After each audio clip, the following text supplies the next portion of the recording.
Hello बच्चों। बेटा, magnetism में हमने बार मैग्नेट के बारे में स्टडी किया, जिसकी पीडीएफ फाइल जो मैंने आपको सेंड की थी, और उसमें हमने उसकी प्रॉपर्टीज़ के बारे में डिस्कस किया था। बार मैग्नेट जो है उसके कॉरस्पॉन्डिंग जो मैग्नेटिक डायपोल मोमेंट होता है, जिसको हमने कैपिटल एम का नाम दिया था, वो हमारे पास आया था कितना, स्मॉल एम इंटू में 2L। Capital M equal to small M into 2L, जिसमें स्मॉल एम क्या है बेटा, पोल स्ट्रेंथ, और 2L जो है वो क्या है, तो आंसर है 2L जो है वो इस साउथ और इस नॉर्थ पोल के बीच का सेपरेशन है, जिसको हमने मैग्नेटिक लेंथ का नाम दिया था। और उसके बाद मैग्नेटिक लाइन्स ऑफ फोर्स क्या होती हैं, उनकी प्रॉपर्टीज जो है वो क्या क्या थी, ये हमने डिस्कस किया था उस पीडीएफ फाइल के ज़रिए। फिर उसी में हमने एक एक्सप्रेशन भी लिया था, magnetic field intensity due to a magnetic dipole along the axial line as well as equatorial line. उसका एट एनी पॉइंट वाला केस भी हम आज डिस्कस करेंगे। या ऐसा करते हैं, पहले हम वही ले लेते हैं, मैग्नेटिक फील्ड इंटेंसिटी। जरा सोचें, उसका जो हमने केस डिस्कस किया था बेटा, एक्सियल और इक्वेटोरियल वाला, वो क्या था। तो उसका एक्सियल वाला जो केस था, एक बार मैं फास्ट रिवाइज करवाता हूँ आपको। उस केस के अंदर हमें क्या मिला था, उस केस के अंदर बेटा हमारे पास हमने एक बार मैग्नेट कंसिडर की, जिसमें साउथ नॉर्थ इसके पोल्स हैं और 2L इसकी मैग्नेटिक लेंथ है। और ये हमने एक्सियल लाइन, जहां हमने पॉइंट P एज्यूम किया है, जिसका डिस्टेंस इस के सेंटर से जो हमने R माना था, और इस P पॉइंट पे हमने एक हाइपोथेटिकल यूनिट नॉर्थ पोल को जो बेटा वो क्या किया था, एज्यूम किया था।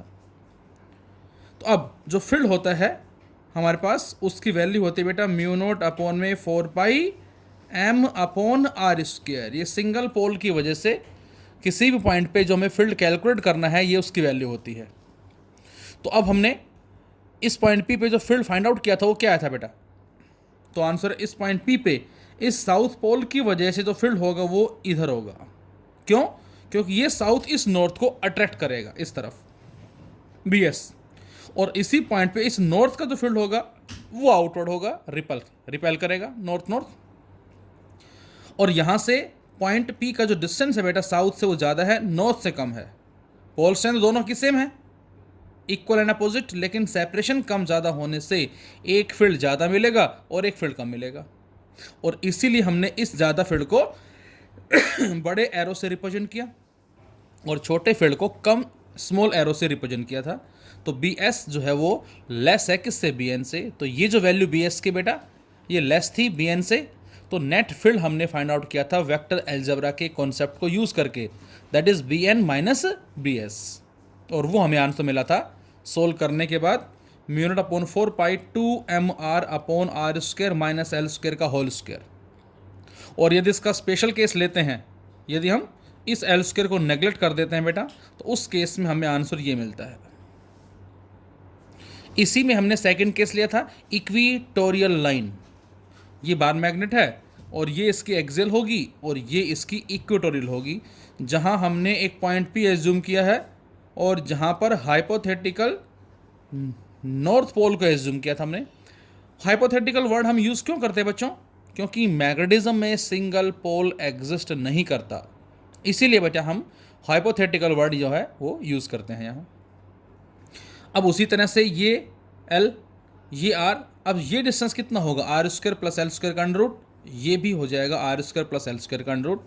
तो इस पॉइंट पे इस साउथ पोल का फील्ड जो है वो इनवर्ड आएगा, क्योंकि साउथ नॉर्थ को अट्रैक्ट करेगा और नॉर्थ नॉर्थ रिपेल। तो इसी पॉइंट पे जो इस पोल का फील्ड है वो आउटवर्ड आएगा। तो एक फील्ड ये, एक फील्ड ये। और इसको फिर हमने डिस्कस किया था ऑनलाइन क्लास के अंदर कि हम दो तरह से फाइंड आउट कर सकते हैं। First, using rectangular component of a vector as well as direct using parallelogram law of vector addition. तो बेटा इस BS को इस तरफ रिजोल्व किया था हमने, ये आया था BS कोस थीटा, नीचे BS साइन थीटा।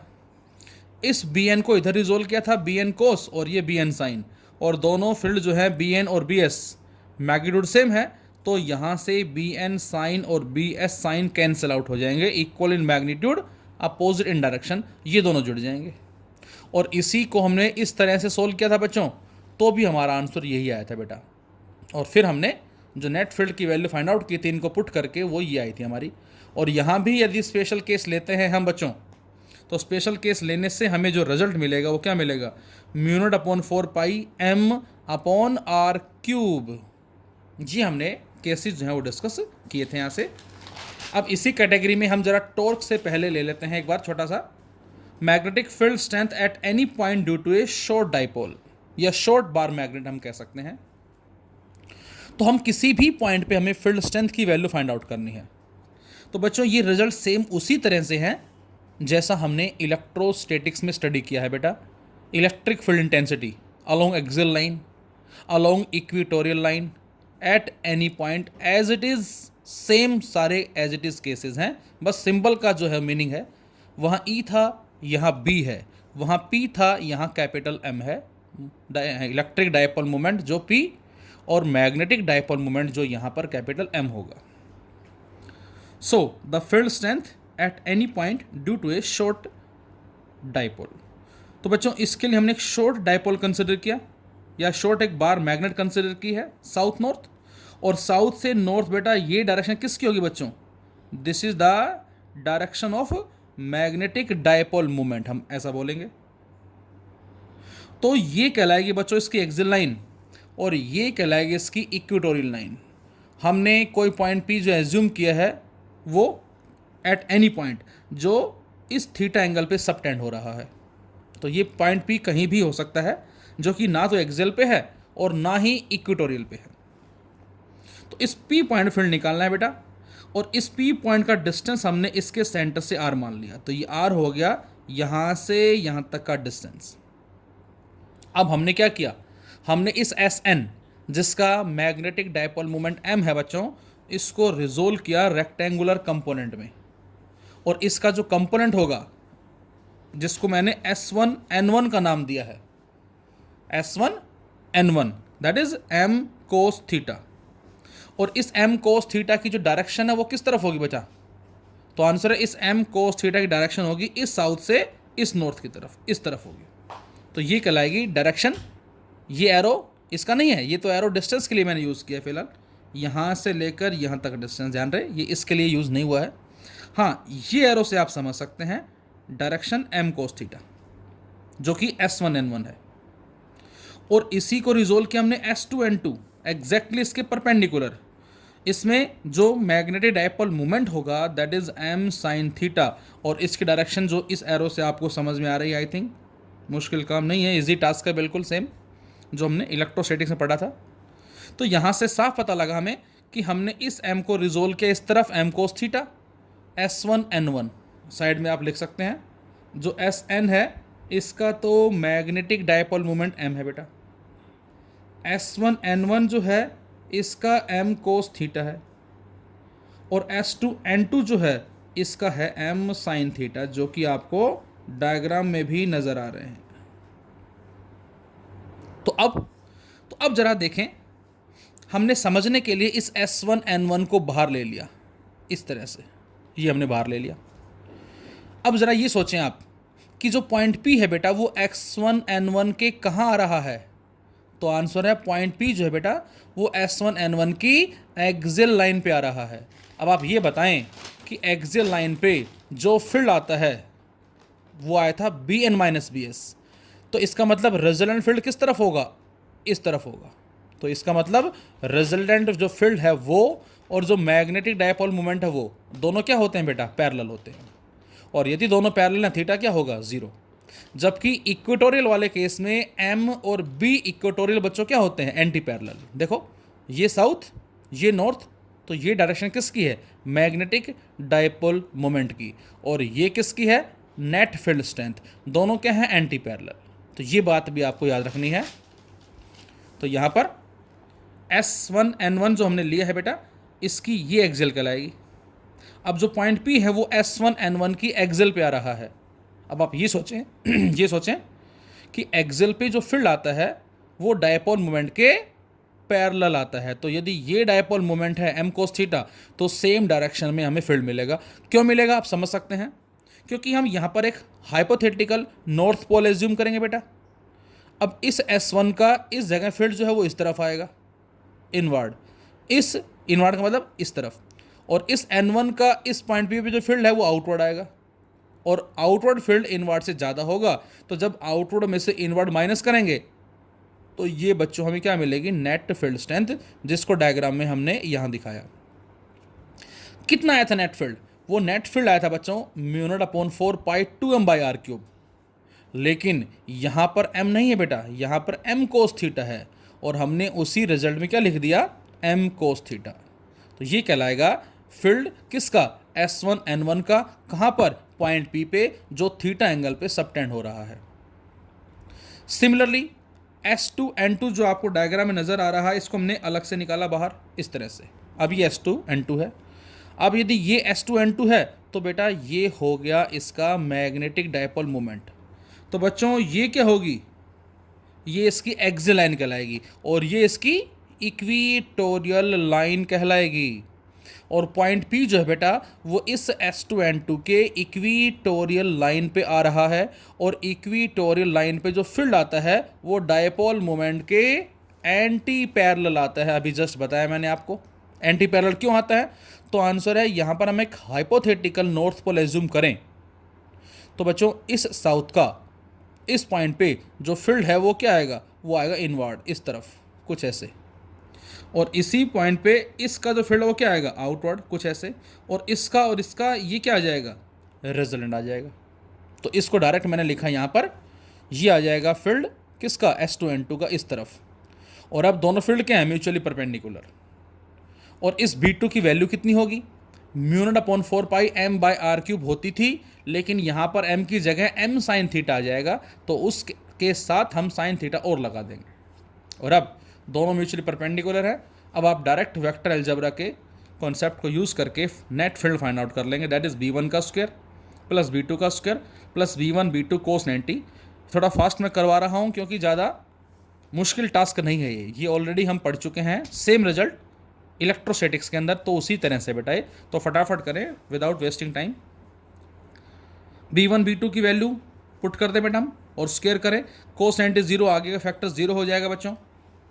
μ/4πm/r³ को हमने कॉमन लिया बेटा, स्क्वायर और उस पर रूट बाहर आ गया, अंदर 2 cos थीटा का स्क्वायर 4 cos स्क्वायर थीटा, जिसको 3 cos square theta plus cos square theta लिखा मैंने, ये भी 4 ही है।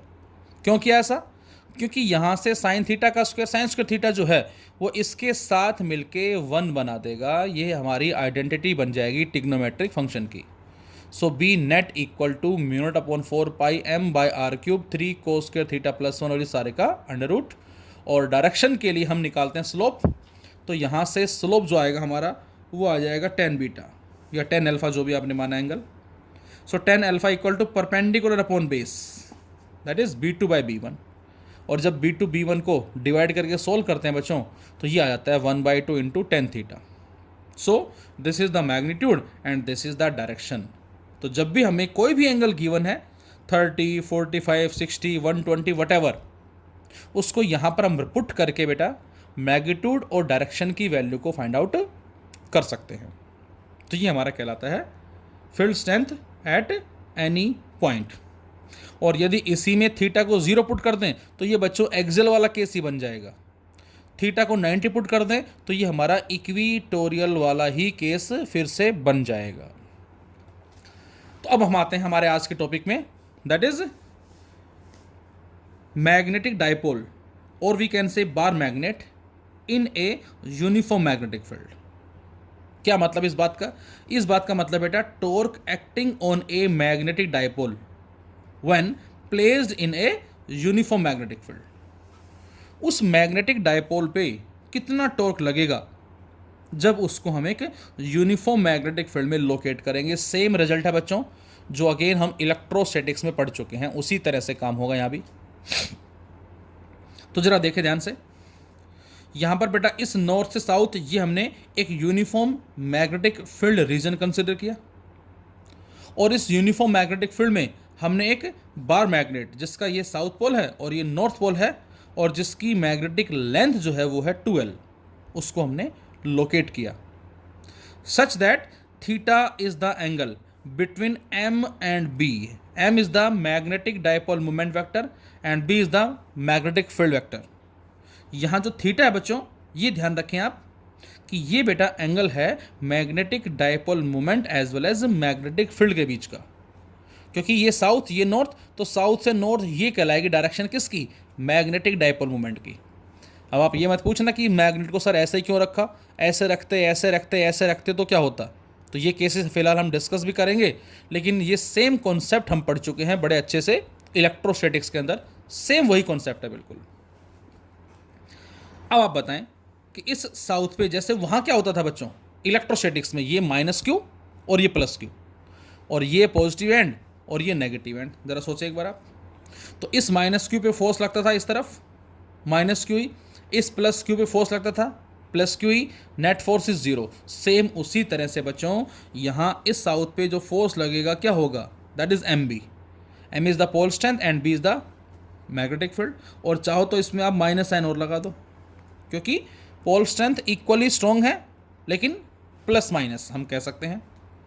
और इस नॉर्थ पे जो फोर्स लगेगा वो लगेगा इस तरफ, that is plus M B. मैं आपसे कहूँ what is the net force, एक इधर लगा प्लस एम बी, एक इधर लगा माइनस एम बी, दोनों एक दूसरे के एंटी पैरेलल है, angle 180, net force is zero. और बच्चों जब भी कभी नेट फोर्स जीरो होता है बेटा, इसका मीनिंग क्या बताया था आपको, दैट इज ट्रांसलेशनल इक्विलिब्रियम। मतलब यहाँ पर ट्रांसलेशनल इक्विलिब्रियम है। इस बात का मतलब क्या होगा, इस बात का मतलब है कि यदि फोर्स जीरो है बेटा तो mass into acceleration zero, mass zero होगा नहीं, ए जीरो। और ए जीरो इस बात के दो मतलब है, या तो रेस्ट में है या वो कांस्टेंट वेलोसिटी से ट्रेवल कर रहा है। लेकिन फिलहाल ये इस तरह से या इस तरह से नहीं जा रहा, ये केवल घूम रहा है। रोटेशनल इक्विलिब्रियम नहीं होगा, केवल ट्रांसलेशनल इक्विलिब्रियम ही होगा यहाँ पर। But these two equal and opposite forces constitute a couple which tends to rotate the magnet in the direction of magnetic field. इस लाइन का बड़ा ही गहरा मीनिंग है बच्चों, which tends to rotate the magnet in the direction of magnetic field. क्या मतलब, अभी जरा इसमें हम आते हैं। और उस टॉर्क की वैल्यू होगी बच्चों फोर्स इनटू परपेंडिकुलर डिस्टेंस। अब बेटा किसी किसी बुक में हो सकता है शायद ये टॉर्क, इसका टॉर्क अलग निकाला है, इसका टॉर्क अलग निकाला, अलग अलग टॉर्क निकाला हुआ है, ये इसका सेंटर हो गया सपोज करें। या हम ऐसा करते हैं कि अलग अलग ना निकाल के, क्योंकि ये फोर्स और ये डिस्टेंस, ये इधर टॉर्क अराइज करेगा, ये फोर्स ये डिस्टेंस ये इधर टॉर्क अराइज करेगा। तो इसका मतलब दोनों तरफ जो टॉर्क लगा वो किस तरफ घुमा रहा है इसको, क्लॉक वाइज डायरेक्शन में। तो नेट टॉर्क कितना आएगा, टॉर्क 1 प्लस टॉर्क 2। तो अलग अलग सोल्व करने के बजाय हम डायरेक्ट ही निकाल लेते हैं, दैट इज फोर्स इनटू में परपेंडिकुलर डिस्टेंस। फोर्स कितना बच्चों, एम बी। परपेंडिकुलर डिस्टेंस किसका, perpendicular distance between the forces, combine ले लेते हैं हम, और दोनों फोर्स के बीच का जो परपेंडिकुलर डिस्टेंस है वो होगा ये वाला, जिसको मैंने एन पी का नाम दिया है, दिस इज एन पी। और यहाँ से N P upon S N equal to sine theta, so N P equal to 2L sine theta, क्योंकि S से N की वैल्यू है बच्चों 2L। तो ये मिलेगा बेटा हमें M B 2L sine theta. और यहाँ से M into 2L that is capital M, तो capital M into B into sine theta, this is the magnitude of torque. Vector form में कैसे लिखेंगे बच्चों इसको, वेक्टर फॉर्म में torque vector equal to M vector cross B vector. और बेटा इसकी डायरेक्शन देगा कौन, राइट हैंड थंब रूल देगा हमें, जिसमें हम अपनी उंगलियों को घुमाएंगे M वेक्टर से B वेक्टर की तरफ। तो थंब हमें क्या देगा, डायरेक्शन। तो अब आप डायग्राम में देखें जरा, इस तरफ क्या है M, इस तरफ क्या है B। इसका मतलब क्या होगा, इसका मतलब है उंगलियों को ऐसे घुमाएंगे हम। थंब किधर आ रहा है, थंब आ रहा है ऐसे, इन दिस वे। तो यहाँ से इसको ना ऐसे दिखा के हमने इसको इस तरह से दिखा दिया। तो ये हमारे पास आ जाएगा expression for torque, M B sine theta. और यदि थीटा की वैल्यू 0, 90, 180 पुट करते हैं हम बेटा, तो ये आ जाएगा टॉर्क का graphical representation. This is the graphical representation of torque, कि टॉर्क को इस तरह से हम ग्राफ पे एक्सप्रेस कर सकते हैं। एक साइन वेव हमें मिलेगी, तो ये भी सिंपल आप कर सकते हैं। थीटा की वैल्यू पुट करेंगे 0, 90, 0 पुट करते ही टॉर्क 0 आ जाएगा, 0 हो गया। 90 पुट करते ही प्लस एम बी आ जाएगा। 180 पुट करते ही 0, 0 आ जाएगा। 270 पे माइनस एम बी आ जाएगा। तो यहाँ इस तरफ टॉर्क एंड इस तरफ थीटा। तो इस तरह से हमें बच्चों इसका एक ग्राफ मिलेगा। अब ये पॉइंट्स हमारे इंपॉर्टेंट हैं, सेम उसी तरह से होंगे। यदि थीटा की वैल्यू 0 है, थीटा बेटा किस किस के बीच का एंगल है? ये m और b के बीच का एंगल है। m is the magnetic dipole moment and b is the magnetic field. यदि दोनों पैरेलल हो जाएं, अब ये पैरेलल कैसे होंगे? तो आंसर है ये डायरेक्शन मैग्नेटिक फील्ड की है और सेम इसी डायरेक्शन में हमने मैग्नेट को रख दिया इस तरह से। तो ये मैग्नेट का माना साउथ पोल है और ये मैग्नेट का नॉर्थ पोल है, हमने इसको रखा। तो थीटा क्या है बेटा? 0। अब बच्चों यदि स्लाइटली हम इस मैग्नेट को टिल्ट करके छोड़ दें, what will happen? Point to be noted, theta 0 है। यदि हम स्लाइटली इसको टिल्ट करें और छोड़ दें, चाहे क्लॉकवाइज कर दो और चाहे एंटी क्लॉकवाइज, नो मैटर, जैसा आपको ठीक लगे। तो जैसे ही हम इसको, ये दोबारा से साउथ है, ये नॉर्थ है, हमने स्लाइडली टिल्ट कर दिया। अब साउथ नीचे आ गया, नॉर्थ यहाँ चला गया, कुछ ऐसे। तो क्या होगा? तो आंसर है इस पे और इस पे जो फोर्स लगा और उससे जो टॉर्क पैदा हुआ, उस टॉर्क से ये मैग्नेट कहाँ आ रही है? या ध्यान से देखें जरा, वो मैग्नेट अपनी मीन पोजीशन की तरफ वापस आ रही है बच्चों। और इसको मीन की तरफ जो वापस लेकर आता है, उसको हम क्या बोलते हैं? उसको हम बोलते हैं दैट इज रेस्टोरिंग टॉर्क। मैंने लिखा होगा, नहीं लिखा, चलो लिख देता हूँ, restoring torque, restoring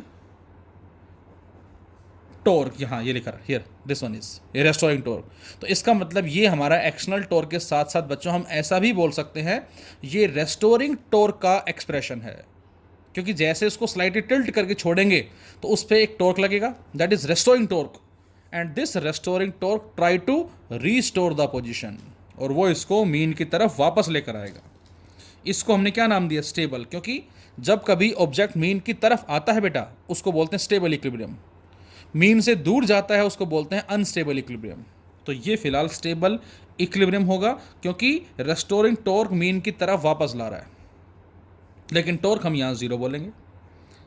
theta 180 degree है, तो अब 180 में नॉर्थ साउथ है, पहले ऐसे था, अब हमने ऐसे रख दिया मैग्नेट को, ये साउथ और ये नॉर्थ। What will happen? इसमें भी यदि 180 पुट करते हैं तो टॉर्क 180 पुट करेंगे, यहाँ पर 0 हो जाएगा, टॉर्क अगेन 0 है। फिर से वही काम किया, स्लाइटली टिल्ट करके छोड़ दिया।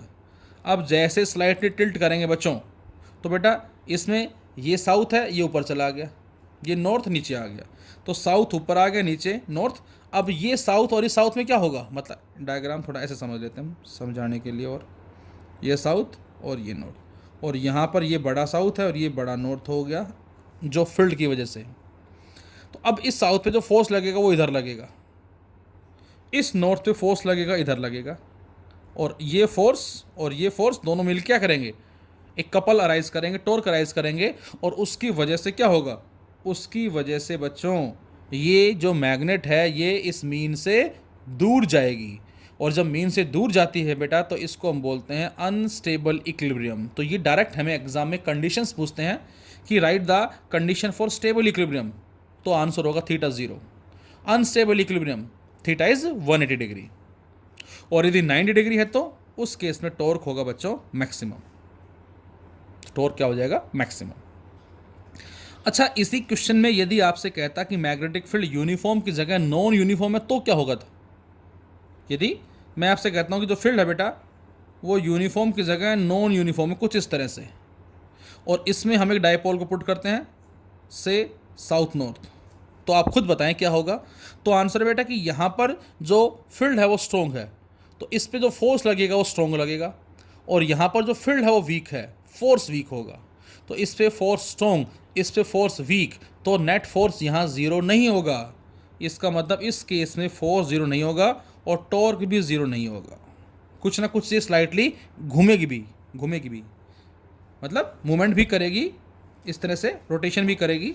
तो हम बोलेंगे यदि यूनिफॉर्म की जगह नॉन यूनिफॉर्म मैग्नेटिक फील्ड है तो फोर्स भी ज़ीरो नहीं होगा, एज वेल एज टॉर्क भी ज़ीरो नहीं होगा। अब सेम क्वेश्चन आपको ध्यान होगा, हमने डिस्कस किया था इलेक्ट्रोस्टैटिक्स में डायपोल के तुरंत बाद, जिसमें हमने सिंपल हार्मोनिक मोशन के कॉन्सेप्ट को यूज़ किया था बेटा, ध्यान होगा आपको। I think slightly small angle से टिल्ट करते हैं तो उस केस में उसका टाइम जो है, कितने टाइम में वो फील्ड के पैरेलल होगा, कितने टाइम में एक एक्सट्रीम से दूसरी एक्सट्रीम पे जाएगा। सेम बच्चों उसी तरह से क्वेश्चन हमारे पास है नेक्स्ट, जिसको मैंने नाम दिया है how to determine the magnetic field using a compass needle. ऐसे कह सकते हैं इसको हम, और we can say the time period of vibration of a freely suspended magnet और compass in a uniform magnetic field. हमारे पास एक फ्रीली सस्पेंडेड मैग्नेट है या कंपास है, जिसको हमने मैग्नेटिक फील्ड में सस्पेंड किया हुआ है, तो बेटा उसका टाइम ऑफ वाइब्रेशन जो है वो हमें कैलकुलेट करना है, कितना होगा। तो आपको डायग्राम में नजर आ रहा है, this is the uniform magnetic field and this is freely suspended magnet, और वी कैन से कंपास, जिसका ये साउथ और ये नॉर्थ, तो बेटा ये डायरेक्शन हो जाएगी मैग्नेटिक डायपोल मोमेंट की, और ये फील्ड है तो उसी तरह से थीटा हमने एंगल मान लिया एम वेक्टर और बी वेक्टर के बीच का। तो क्या होगा, तो आंसर इस पे रेस्टोरिंग टॉर्क लगेगा। ये सपोज ऐसे थी और इसको हल्का सा टिल्ट किया और इस पे क्या लगा, एक रेस्टोरिंग टॉर्क लगा। रेस्टोरिंग टॉर्क लगने से क्या होगा, ये इस पोजीशन से इसकी तरफ आएगी। मतलब वापस चलता हूँ मैं दोबारा से, हमने माना बेटा ये इसकी मीन पोजीशन है और इसको स्लाइटली हमने टिल्ट किया और यहाँ लाके छोड़ दिया, ये इसकी एक्सट्रीम पोजीशन 1 है, और जैसे छोड़ेंगे तो इस पर रेस्टोरिंग टॉर्क लगेगा और वो इसको मीन की तरफ वापस ले जाएगा। लेकिन जैसे ही मीन पे पहुंचेगी नेट टॉर्क 0। अब इनर्शिया की वजह से ये यहाँ ना रुक के आगे निकल जाएगी।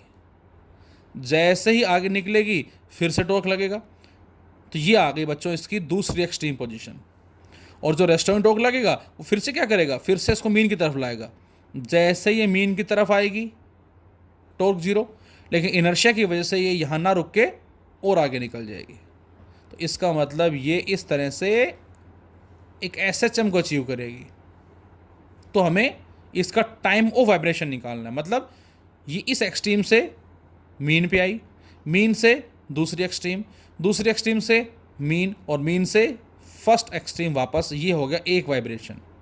एक वाइब्रेशन का टाइम कितना होगा, सपोज हमने मान लिया t। अब आप खुद बताएं, इस एक्सट्रीम से पहले यहाँ आई, फिर यहाँ आई 2, फिर यहाँ आई 3, फिर यहाँ आई 4। इन 4 स्टेप्स का जो टाइम है वो t है। आपसे कहा जाए बेटा कितने टाइम में वो एक्सट्रीम से मीन की तरफ आएगी या फील्ड के पैरेलल होगी, तो इस टाइम को हम क्या करेंगे, टोटल टाइम का 1/4 कर देंगे। तो ये स्मॉल t जो बोलेंगे इसको बेटा हम कैपिटल T/4 बोलेंगे। कितने टाइम में एक एक्सट्रीम से दूसरी एक्सट्रीम पे पहुंचेगी, T/2 बोलेंगे, T/2 बोलेंगे यहाँ से। तो फिलहाल देखिए जरा टाइम क्या होगा। तो बेटा इस पे जो टॉर्क लगेगा दैट इज रेस्टोरिंग टॉर्क, उसकी वैल्यू होगी बच्चों mb sin थीटा। और बेटा यहाँ थीटा बहुत स्मॉल है, से लेस देन 10 डिग्री, 5, 6, 7 अप्रोक्सीमेट जो है एंगल बहुत स्मॉल है। And we know that from the binomial expansion sine theta equal to theta minus theta square आता है, थीटा क्यूब आता है, एक मिनट चलो एक बार चेक करना, theta minus theta cube, I think theta cube आता है शायद ना, theta cube upon 3 factorial plus theta के पावर 5 अपॉन 5 फैक्टोरियल। एक बार थोड़ा सा कंफर्म करें इसको, ये थीटा स्क्वायर आता है 1357 साइन में आई थिंक, और कोस थीटा में शायद है 1 माइनस थीटा की power 2 upon 2 factorial plus theta की पावर 4 अपॉन 4 फैक्टोरियल। चला प्लीज़ एक बार कंफर्म कर लेना इसको। तो यहाँ से, और जब एंगल स्मॉल है बेटा तो ये सारे और भी स्मॉल हो जाएंगे, तो हम साइन थीटा को बच्चों नियरली इक्वल टू लिख सकते हैं किसके, थीटा के। तो यहाँ से torque equal to mb sine theta, if theta is small so torque equal to minus mb sine theta. मैंने माइनस क्यों लगाया बेटा, तो आंसर है माइनस इसलिए लगाया कि जो रेस्टोरिंग टॉर्क है बेटा वो अपोजिट है डायरेक्शन किसके, थीटा के। थीटा इस तरफ है, रेस्टोरिंग उसके अपोजिट है, उसके लिए हमने यहाँ माइनस साइन जो उसको यूज़ कर लिया। अब इसमें जो एंगुलर एक्सेलेरेशन प्रोड्यूस हुआ इस कंपास के अंदर, तो यहाँ पर जो हम पढ़ चुके हैं क्लास 11th में, torque equal to I alpha. This is alpha is the angular acceleration produced in the needle, and alpha we can also write d2 theta by dt square from the concept of differentiation. तो ये इसको हम d2 theta by dt square भी लिख सकते हैं, या इस अल्फा को d ओमेगा बाय dt भी लिख सकते हैं, एक ही बात है. तो बेटा टॉर्क में equation first and second. So when we compare first and second we get I alpha equal to minus M B theta. तो बच्चों यहाँ से अल्फा कितना आ जाएगा, minus M B theta by I, जिसमें M B by I constant है. So we can say alpha is directly proportional to theta. और बच्चों ये क्या बता रहा है, ये बता रहा है motion of the needle is S H M, simple harmonic motion. तो ये एस एच एम की कंडीशन आ गई हमारे पास. फिर से आते हैं हमारे पास इसी में हम I alpha equal to minus M B theta. So I that is into alpha d2 theta by dt square equal to minus M B theta. तो बेटा यहाँ से d2 theta by dt square क्या आ जाएगा, minus M B theta upon में I. ये बच्चों हमें मिल जाएगा d2 theta by dt square. And we know that d2 y by dt square equal to minus omega square y from S H M. तो बेटा ये जो एम बी बाई आई है, इसका जो डायमेंशन होगा वो क्या होगा, ओमेगा स्क्वायर के बराबर होगा. तो ये एस एच एम से मिली हमें. So we can say omega square equal to M B by I, omega equal to M B by I और इसका root, and omega is 2 pi by T. So T equal to 2 pi I by M B और इसका under root. ये हमारा आ जाएगा complete time of vibration आ गया. और इससे स्क्वेयरिंग बोथ साइड्स करके फील्ड निकालें बेटा, तो ये आ जाएगी मैग्नेटिक फील्ड की वैल्यू, जो स्टार्टिंग में हमने लिखा था how to determine the magnetic field. तो ये मैग्नेटिक फील्ड आ जाएगा और ये टाइम आ जाएगा. अब जैसा मैंने बताया अभी आपको कि ये इसकी मीन पोजीशन है निडल की, ये इसकी सपोज फर्स्ट एक्सट्रीम और ये सपोज सेकंड एक्सट्रीम. तो जैसे ही हमने इसको यहाँ से यहाँ टिल्ट करके छोड़ा, रेस्टोरिंग टॉर्क इसको लेकर आया यहाँ, इनर्शिया की वजह से टॉर्क जीरो हो गया, लेकिन इनर्शिया की वजह से ये यहाँ ना रुक के आगे निकल गई. जैसे यहाँ पहुँचे फिर से टॉर्क लगा, फिर इसको खींच रहा है, फिर से टॉर्क जीरो हुआ, मीन पे पहुँचते ही again due to inertia overshoot आगे निकल जाएगी. तो बेटा इस तरह से वाइब्रेट करती रहेगी. तो इसका इस एक्सट्रीम से इस एक्सट्रीम पे और इससे वापस, ये हमारा कंप्लीट टाइम ये आ गया. आपसे कहा जाए कितने टाइम में ये अपनी मीन पोजीशन को अचीव करेगी, या ये कहें फील्ड के पैरेलल आ जाएगी. तो आंसर है फील्ड के पैरेलल कब आएगी ये, तो आंसर इस टी का 1/4 कर दें हम. एक एक्सट्रीम से दूसरी एक्सट्रीम पे पहुंचने का टाइम क्या होगा, इसका हाफ कर दें हम. एक एक्सट्रीम से दूसरी एक्सट्रीम और दूसरी एक्सट्रीम से वापस mean, t/4 plus t/4 plus t/4 3t/4 हो जाएगा टाइम. तो इस तरह से हम वैल्यूज़ को फाइंड आउट कर सकते हैं. तो आज हमने स्टडी किया बेटा टॉर्क का concept as well as time of vibration जो होगा फ्रीली सस्पेंडेड मैग्नेट का या कंपास का किसी यूनिफॉर्म मैग्नेटिक फील्ड के अंदर. तो अब हमारा नेक्स्ट जो हमारा होगा उसमें हम स्टडी करेंगे Gauss law in magnetism as well as potential energy experience by the dipole. Thank you.